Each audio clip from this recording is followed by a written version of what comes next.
buhay.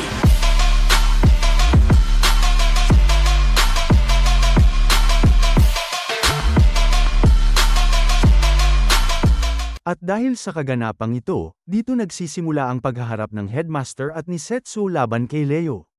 Pagkalipas ng ilang sandali, makikita naman natin ang agad na pagtalon sa ibaba ng Headmaster kasama ng kanyang familiar na dragon papunta kay Setsu.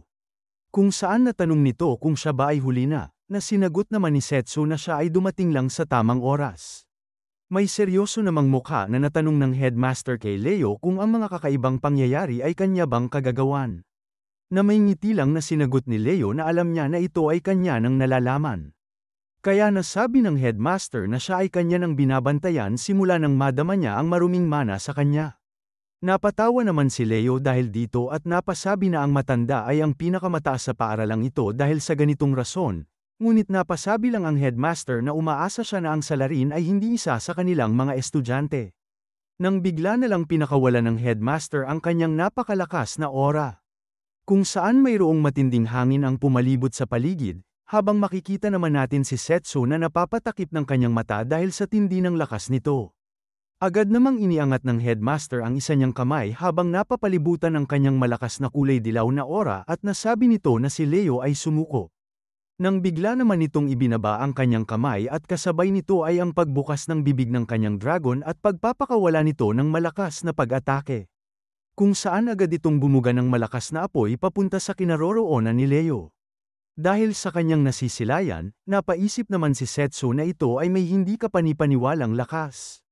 Ngunit makikita naman natin ang pag-angat ni Leo ng kanyang kamay, na siyang naglikha lang din ng barrier na pumalibot sa kanya para agad na mapigil at mawala ang apoy ng dragon bago pa man ito tuluyang tumama sa kanya. Siya naman ay napasabi na ito pala ang makapangyarihang lakas ng puting dragon na tinaguri ang pinakamalakas na nilalang na maaaring ma-summon, at dagdag pa nito na kung hindi dahil sa ibinigay na kapangyarihan ng kanyang master ay paniguradong siya ngayon ay nasa panganib. Napasabi naman ng Headmaster habang kasama ang kanyang puting dragon, na ito pala ang mana nullification at ito ay tunay palang totoo. Kaya napatanong naman si Setsu kung alam din ba nito ang tungkol sa spell. Na sinagot naman ng matanda na ayon sa tala na ipinamana sa bawat henerasyon ng pamilya ng Silverlock. Kapag nagising ang misteryoso at mahiwagang madilim na puwersa, ang mundo ay lalamunin ng mga sakuna. At ang mana nullification ay bahagi sa kapangyarihang ito. Makikita naman natin ang biglang paghakbang ni Leo, kung saan nasabi niya na walang anumang mahika ang gagana sa kanya. Agad naman itong inipon ng kanyang kapangyarihan sa kanyang kamay na siya ngayon ay nagpapalabas ng iba't ibang kulay. At habang angat-angat nito ang kanyang kamay habang naghahalo ang mga iba't ibang kapangyarihan. Nabanggit nito ang pangalan ng Headmaster bilang si Danon Silverlock at nasabi na kahit pa ang kanya mismong kapangyarihan ay hindi gagana sa kanya. Makikita naman natin ang pamumuo ng inipong kapangyarihan ni Leo na naghuhugis ng isang kulay lilang bola, kaya naisip ni Setsu kung hindi ba ito ay isang triple attribute combo magic. Pumunta naman tayo sa Headmaster kung saan siya ngayon ay nakapikit habang nagliliwanag ang kanyang buong aura, nang bigla na lang nitong minulat ang kanyang mata kung saan ito ay nagkukulay na din ngayon ng isang ginto.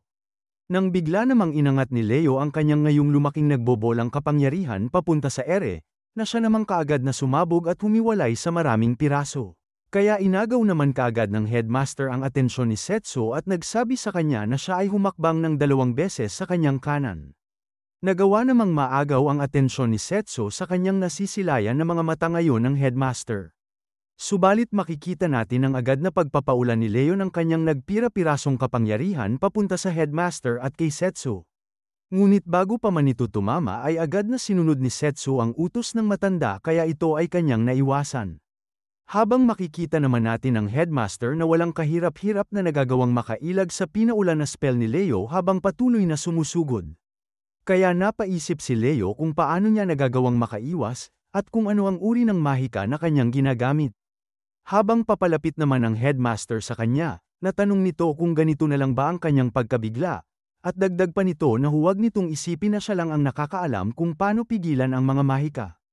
Kaya napasabi naman si Leo na ito ay isa lamang na nakakatuwang palabas. Nang bigla na lang nagiba ang mukha ni Leo, kung saan habang siya ay nagpapalabas ng nakakatakot na mukha. Natanong nito kung magagawa niya din ba itong maiwasan. Nang bigla namang sumabog ang kanyang aura kung saan siya ngayon ay napapalibutan na ng napakatinding kulay lila at kulay pulang aura. Kaya may labis na takot na naisip ni Setsu na ito ay ang kapangyarihan ng Diyos ng kamatayan na si Vidrak. Iniangat naman ni Leo ang kanyang kamay at may seryoso nitong nasabi na sila ay uubusin niyang lahat. Dahil sa nararamdaman ng headmaster, nababahala naman itong nasabi na ito ay hindi ordinaryong kapangyarihan. Kung saan habang patuloy na iniipon ni Leo ang kanyang malakas na kapangyarihan, napaisip ang matanda na sa puntong ito, ang lahat ng nandito ay madadamay sa pagsalpukan ng mga mahika. Kaya agad na sumenyas ang matanda kay Setsu, na agad naman niyang naintindihan kaya siya ay tumango at nagsabi ng kanyang pagsang-ayon. Agad namang nagpalabas ng spell ang headmaster kung saan makikita natin ang pagtipo ng mga paru-paro sa kanyang mga kamay habang nagsasabi na ibuka nito ang kanilang mga pakpak. Na siyang naging dahilan naman ng agad niyang pagtalon at paglipad papunta sa himpapawid kasama ng kanyang familiar na puting dragon, kung saan agad namang nagpakawala ang nilalang ng isang malakas na pag-atake gamit ng kanyang pakpak papunta kay Leo.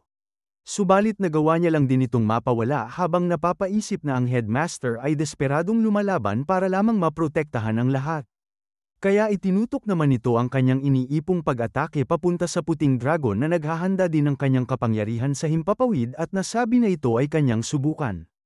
Agad namang nagpalabas muli ng kanyang malakas na pagbuga ng apoy ang dragon, habang agad namang pinakawala ni Leo ang kanyang inipong malakas na kapangyarihan.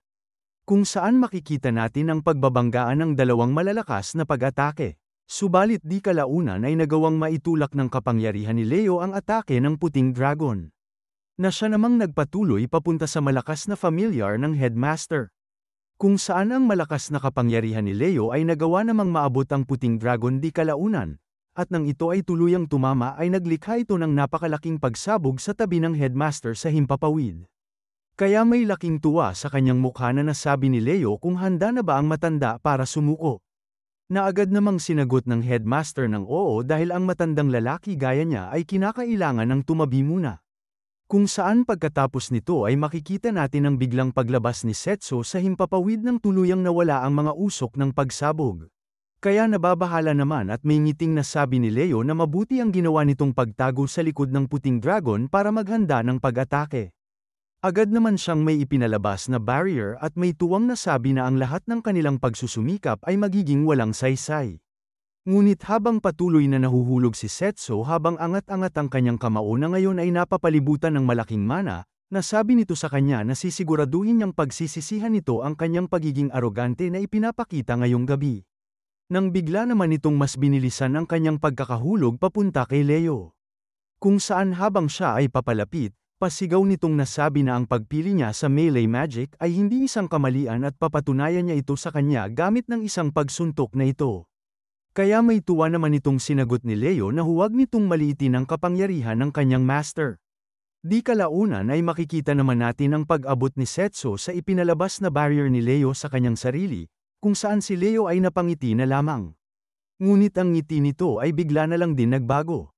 Ito ay dahil makikita natin na nagawang masira ni Setsu ang kanyang ipinalabas na barrier at nagawa niyang masuntok ng napakalakas si Leo, na siyang naging dahilan ng pagkawasak ng lupa ng kanyang kinatatayuan. Bumalik muna tayo ng bahagya sa istorya kung saan habang makikita natin si Setsu na papalapit sa ginawang barrier ni Leo gamit ng kanyang kapangyarihan galing sa Diyos ng kamatayan, naisip ni Setsu na mas lalo pa nitong dagdagan ang kanyang mana para siya ay mas lalo pang mapabilis. Kung saan nang maabot niya ang ginawang barrier ni Leo, agad niya itong nasira gamit ng kanyang malakas at napapalibutan ng mana na isang pagsuntok. Na siya namang agad na naging dahilan kung bakit naabot nito si Leo at napabagsak sa lupa. Kung saan dahil sa lakas nito ay makikita natin ang pagkasira ng lupa, na siya namang sumabog at napalibutan ng malakas na kulay asul na liwanag. Pagkatapos nito ay makikita din natin ang pag-usok ng kamao ni Setsu dahil sa kanyang ginawang napakalakas na pag-atake. At habang siya ay patuloy na nakatayo sa kinaroroonan ni Leo, habang ipinapalabas ng headmaster ang kanyang kapangyarihan, nasabi nito na kahit ang magic nullification ay mayroon ding limitasyon sa bilis ng pag-a-activate nito. Kaya habang makikita natin na nakatayo si Setsu sa walang malay na katawan ni Leo sa lupa, nasabi ng matanda na magaling ang kanyang ginawa. Napaangat naman si Setsu ng kanyang kamao at napaisip na gaya ng kanyang inaasahan, Ang bilis ng kanyang direktang pag-atake ay malalampasan ang reaction time ng nullification magic nito, kaya napasabi siya na hindi siya nagkakamali sa pagpili ng kanyang piniling mahika. Pagkalipas ng ilang sandali ay agad naman siyang naglakad papunta sa headmaster. Kung saan nang siya ay makalapit dito ay nasabi niya na ang problema ay nalutas na nila sa resultang ito, kaya pinasang-ayunan naman ito ng matanda at nasabi na ang kanyang ipinakitang teknik ay kahanga-hanga, ngunit dagdag pa nito na kinakailangan nilang gamutin ang kanyang sugat. Nang bigla na lang nagsalita si Leo at nagsabi na siya ay maraming may natutunan, na agad namang umagaw sa atensyon ni Setsu at ng headmaster kaya sila ay agad na napalingon sa labis na pagkakabahala. Nasilayan naman nila ang pagbangon ni Leo na napupuno ng sugat habang nagsasabi na laging nilalampasan ni Setsu ang kanyang mga inaasahan sa kanya. Nababahala namang naisip ni Setsu kung papaano niyang nagagawang makatayo pagkatapos na makuha ang ganitong klaseng pag-atake. Agad namang pinunasan ni Leo ang dugo sa kanyang bibig, kung saan pagkatapos ay muli nitong ipinalabas ang kanyang napakalakas na mahika habang may malaking tuwa sa kanyang mukha na nagsasabi na siya naman ngayon. Di naman siya nag-aksaya ng oras at agad na pinakawalan ang kanyang malakas na kapangyarihan papunta kay Setsu. Kaya agad-agad din na ipinalabas ni Setsu ang kanyang mana blade, na agad naman niyang ginamit para pigilan ang papalapit na pag-atake na pinakawalan ni Leo papunta sa kanya. Ngunit ang kanyang sandata ay nagawa lang na mabasag ng malakas na kapangyarihang ito, kaya nanlaki na lang ang kanyang mga mata dahil sa pagkabahala. Kasunod nito ay makikita natin ang pagtama ng malakas na pag-atake sa kanya. Na siya namang tumulak kay Setsu papunta sa isang pader, na agad namang nabasag dahil sa lakas ng impact na nagawa nito. Dahil dito, nababahalang napasigaw ang headmaster sa ngayon ay nakahandusay na si Setsu sa lupa. Kaya habang siya ay unti-unting nawawala ng malay, naisip niya na ang mahika na ginamit nito ngayon lang ay pinagsama ng long-range magic at ng magic nullification. Habang unti-unti namang sumasara ang kanyang mata, napansin nito ang pagtawa ni Leo at pagsabi na ang kapangyarihan na kanyang ipinalabas ay kanya palang magagawa. Kaya habang tumutulo ang dugo sa mata ni Setsu naisip naman nito na ito ay hindi mabuti dahil tuluyan na siyang nawawala ng malay, kung saan nasabi na lang nito bago magdilim ang kanyang paningin ang pangalan ni Leo. Bumalik naman sa alaala nito ang nakaraan noong siya at si Leo ay nag-eensayo ng kanilang mga mahika. Kung saan ang ipinalabas ni Leo na long-range magic ay nagawang matamaan ang target kaya nasabi niya na ang distansyang ito ay kasing dali lang ng pagkain ng almusal. Kaya sinagot naman siya ni Setsu na ito ay mabuti at hindi siya dapat na umupo na lang at walang ginagawa. Nasabi naman ni Leo na dahil sinabihan siya ng ganito ng isang master ng long-range magic, ito ay nagpapataas ng tensyon. Nang bigla na lang natanong ni Leo kung gagawin ba nito ang pagbaril, kung saan habang angat-angat niya ang kanyang kamay at napapalibutan ng masamang aura at ang kalahating mukha nito ay kapareho na ng Diyos ng kamatayan, nasabi nito na sa pagkakataong ito, ang ulo naman ni Setsu ang kanyang papatamaan. Nang bigla na lang nag-iba ang anyo ni Setsu noong kinalaban niya si Vidrak at natanong kung ano ang ibig sabihin ni Leo, na agad niya namang sinagot na dapat ay alam at naiintindihan na niya dapat ito at siya ay agad na lumingon. Na agad namang ginawa ni Setsu kaya narinig nito ang boses na nagsasabi na siya ay isang kabiguan bilang isang hero. Kung saan habang nakikita niya ang pagpatay sa kanyang mga kasamahan noon, may nagsasabi na siya ay walang silbi. At dagdag pa nito na wala man lang siyang may nagawang mailigtas na kahit sino. At may nagtatanong kung bakit siya nito hindi niligtas, kahit pa na siya ay pinaniniwalaan nito. At narinig din nito ang sabay-sabay na pagtawag ng kanyang pangalan. Nang bigla na lang siyang napasigaw at nagising sa kanyang masamang panaginip. Agad naman siyang napatayo sa kanyang higaan kaya may labis na pag-aalala siyang nilapitan ni Leila. Kung saan nasabi nito na mabuti at siya ay nagising na rin sa wakas. Kaagad namang natanong ni Setsu habang nakatingin sa paligid kung nasaan siya ngayon, na agad namang sinagot ni Leila na siya ay nasa loob ng klinika ng akademya. Dagdag pa nito na siya ay natutulog lang ng 3 araw na umagaw naman sa pansin ni Setsu. At may hindi makapaniwalang mukha nitong nasabi na siya ay walang malay ng ganoon katagal. Kaya siya ay napapiga ng kanyang kamay habang hawak-hawak nito ang kanyang kumot. Kung saan labis na may pagkainis at galit nitong naisip na siya ay ganito na lamang na natalo. At ito ay hindi lang isang beses kundi 2 na sa kapangyarihan ng Diyos ng kamatayan. Dahil sa nakikitang reaksyon ni Leila kay Setsu, labis naman ang kanyang pagkalungkot na nadama. Nang bigla namang may sumagi sa isip ni Setsu. Kaya agad nitong natanong si Layla kung kamusta ang headmaster, na sinagot naman ni Layla na marahil siya ngayon ay nasa kanyang silid habang sila ni Leonel ngayon ay mayroong pagpupulong. Bigla namang tumayo si Setso sa kanyang higaan kaya natanong ni Layla kung saan siya pupunta. Na sinagot naman ni Setso habang nagbibihis na gusto niyang pumunta sa headmaster dahil may kukumpirmahin lang siyang isang bagay. Ngunit pinagsabihan siya ni Layla na ito ay hindi mabuti dahil ang kanyang buong katawan ay napupuno pa din ng mga sugat.